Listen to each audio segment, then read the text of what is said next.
Hello, everyone.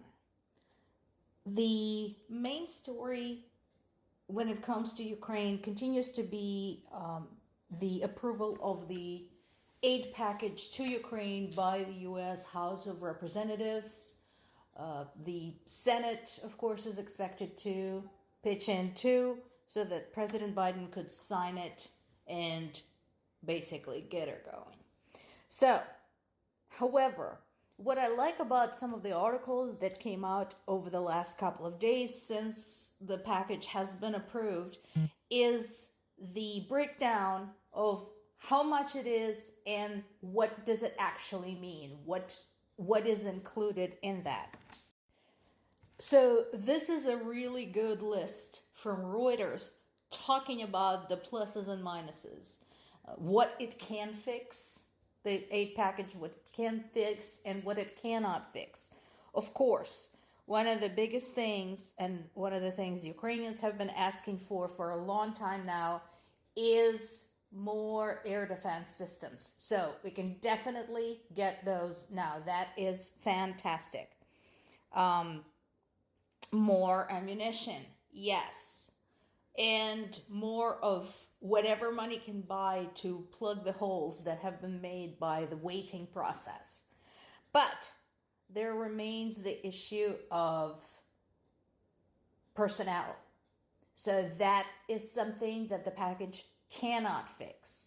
So the new mobilization bill that is not very popular, but I think is necessary, is going to go forward.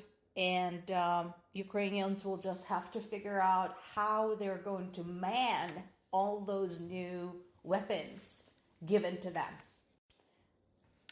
Here's an additional bit there.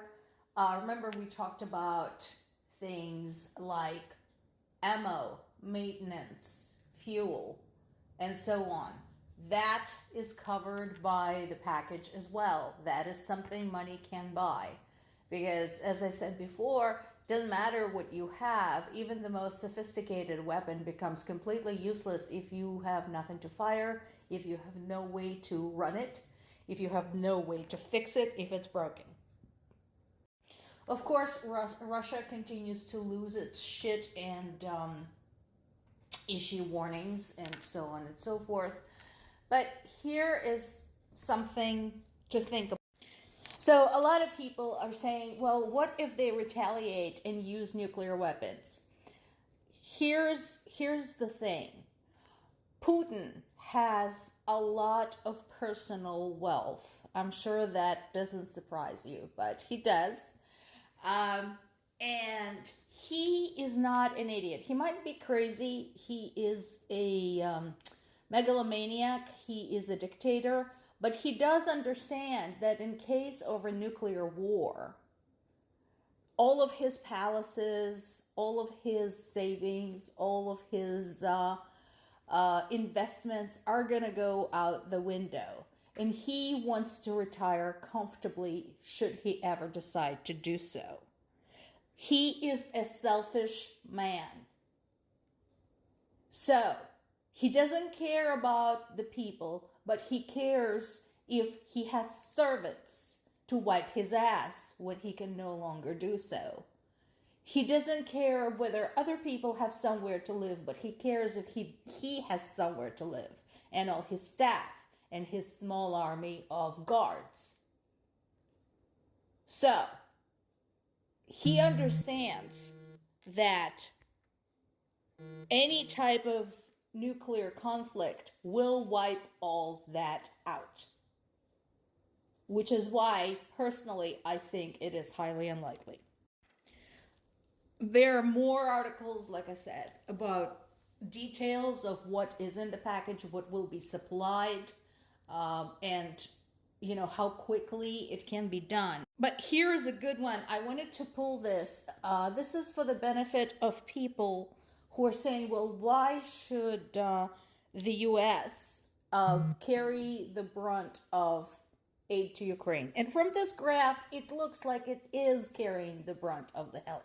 Except, first of all, do not forget that U.S. economy, U.S. gross national product is significantly larger. You can look this up, look up US GDP compared to EU or to the next top donor, Germany. Okay? Look it up.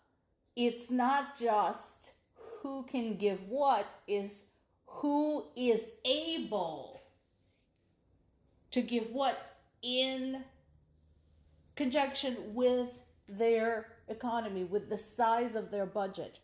And US has an infinitely greater capacity in their budget for providing aid than any other country. Also, if you were to combine all of these countries, except for the UK, these are all members of the European Union. Again, if you treat European Union as one entity, EU actually has given more. And let's not forget, in addition to providing financial aid, in addition to providing weapons, in addition to providing training to Ukrainian soldiers, EU is also taking care of millions upon millions of Ukrainian refugees, something that US is not having to do. If 8 million Ukrainian refugees showed up in the US, like they did in Poland, the Republicans would have had an apoplectic stroke. I can guarantee you that. Two sort of personal interest stories I wanted to share. I know we touched upon this particular story several times. It's still continuing. It's still a developing story. So what is this about? This is about Indian men who were promised jobs in Russia. And the jobs that were mentioned were something reasonable, And there were promises of high earnings and good benefits. And so these men went off and vanished. Instead of getting a job somewhere, in the IT or somewhere in distribution or retail, they were told that there were no jobs like that, and instead sent to Moscow or somewhere else for military training and then shipped off to the Ukrainian front. As of right now, there are at least 35 Indian nationals who were sent to fight in Ukraine against their will. But the suspicion is that the number is much higher. And once again, some of you may say, well, 35 people, that's nothing. Well, they're not nothing to their families, And aren't you the same people who say, well, if we can save one, that is important. Well, here you go. You have 35 that could have been saved. Just saying. And then there is this. So where is the military need right now? Obviously, there is the Eastern Front. There is the Southern Front near my native city of Zaporizhia, where my parents live. But another place that has been pounded lately is the city of Kharkiv. And why has this been happening? Because Kharkiv is the second largest city in Ukraine. And watching and listening to the Russian pundits, the agreement was that it's not so much a strategic target as an emotional target. It's something that is meant to affect the morale of Ukrainian people. So, as people of Kharkiv, in anticipation of a possible Russian offensive, are considering their choices, some of them decide to leave, some of them refuse to leave. We'll see what happens there, but what I'm hoping for is that the air defense systems provided by the aid package will help protect Kharkiv and stop the offensive in that direction.